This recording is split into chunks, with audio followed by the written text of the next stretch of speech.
podcast kita Cerita Sejarah bersama saya Dian Wulandari sebagai host pada siang hari ini. Di sini kita sudah kedatangan narasumber keren kita, yaitu Kak Rizka Yulianti bersama Kak Rizka. Halo Kak Rizka.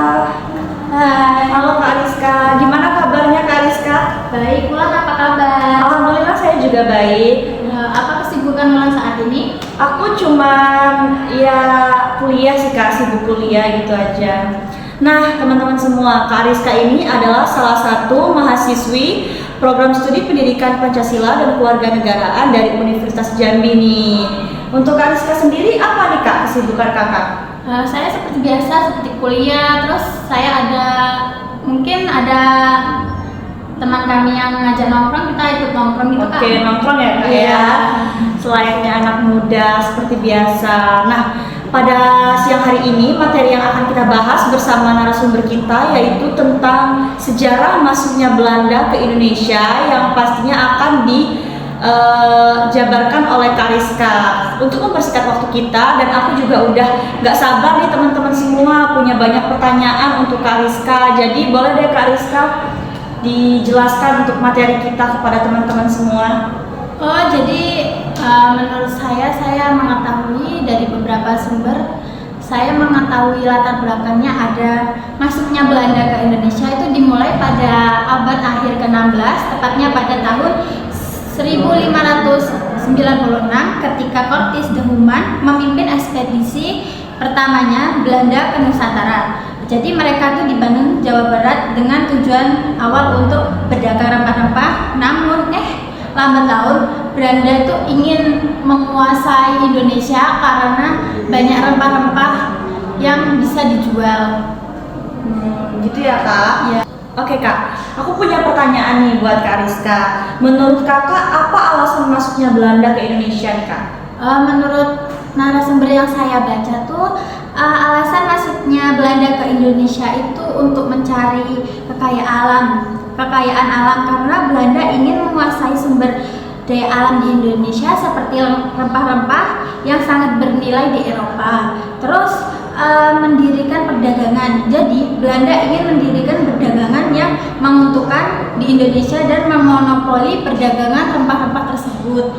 Selanjutnya untuk meningkatkan kekuasaan karena Belanda ingin meningkatkan kekuasaannya dan berpengaruh di Asia Tenggara. Terus untuk menyebarkan agama.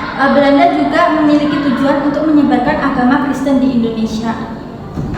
Jadi itulah ya kayak sedikit materi-materi yang akan kita bahas. Nah guys, jadi di podcast kita pada siang hari ini itu bukan cuma untuk sekedar bercanda, tapi kita di sini juga belajar tentang sejarah yang ada di Indonesia seperti penjajahan Belanda dan juga penjajahan Jepang. Kita saling sharing lah sebagai anak muda lah ya Kak ya. Terus kita juga sesama calon pendidik, sama calon guru, karena kebetulan aku juga dari prodi PPKN di Universitas Jambi.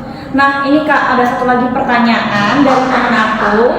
Nah dia tuh bertanya tentang menurut Kakak nih, apa dampak positif dan negatifnya terhadap Belanda masuk ke Indonesia? Dari yang saya tahu gitu, dampak positifnya tuh bisa dari pembangunan atau infrastruktur. Jadi bangsa kolonialisme itu membawa bangunan infrastruktur seperti jalan, jembatan, dan pelabuhan. Jadi tuh rakyat Indonesia tuh jadi bisa merasakan fasilitasnya Kak. Terus ada perkenalan teknologi. Jadi Belanda memperkenalkan teknologi baru seperti mesin cetak, irigasi, dan seperti tingkatan alat-alat teknologi lainnya. Jadi si Belanda ini tuh memperkenalkan supaya bangsa Indonesia tuh tahu dengan cara kita tuh dapat menggunakan alat teknologi tadi seperti mesin cetak tadi Kak. Terus dia juga memperkenalkan pendidikan. Jadi Belanda memperkenalkan sistem pendidikan formal. Jadi rakyat Indonesia itu bisa belajar dari Belanda karena Belanda itu zaman dahulu tuh mempunyai kasta tertinggi dan juga dia tergolong pintar gitu loh Kak. Terus kalau dampak negatifnya yang saya ketahui ini seperti ekspoliasi sumber daya alam. Jadi bangsa Belanda tuh menyebabkan alam Indonesia tuh rugi Kak, karena diespoliasi oleh mereka dan seperti disalahgunakan gitu. Jadi harga rempah-rempah ini melambung tinggi dan juga masyarakat Indonesia tuh hanya kebagian dari setengah besarnya aja Kak, nggak semuanya gitu. Ya. Berarti di sisi lain kalau kita lihat dari dampak positifnya itu tuh bagus juga ya Kak, dari penjajahan Belanda itu maksudnya bukan kita bangga gitu pernah dijajah sama Belanda, tapi di sisi positifnya itu dari pendidikan dan juga teknologi itu bagus gitu loh, berdampak baik untuk masyarakat Indonesia gitu ya Kak ya. Oke. Nah, Kak Rizka, ngomong-ngomong soal teknologi nih yang kita dapatkan dampak positifnya dari Belanda itu kan banyak ya Kak tentang teknologi. Nah, aku mau nanya nih Kak, sebagai calon pendidik, kita kan sama-sama calon pendidik tuh. Di era digital yang sekarang, kira-kira dampak negatifnya itu gimana Kak menurut Kakak? Kalau menurut saya sendiri sih dampak negatifnya tuh banyak ya kan. Tapi kalau yang saya rasakan gitu,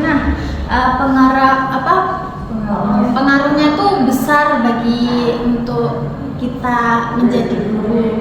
Jadi tuh AI itu pasti untuk mempermudah kan. Yeah. Tetapi kita tuh seharusnya tuh juga ngasih tahu ke yang kita didik itu, siswa kita, supaya tidak fokus pada AI. Ya, jangan terpaku ya Kak. Iya, benar Kak.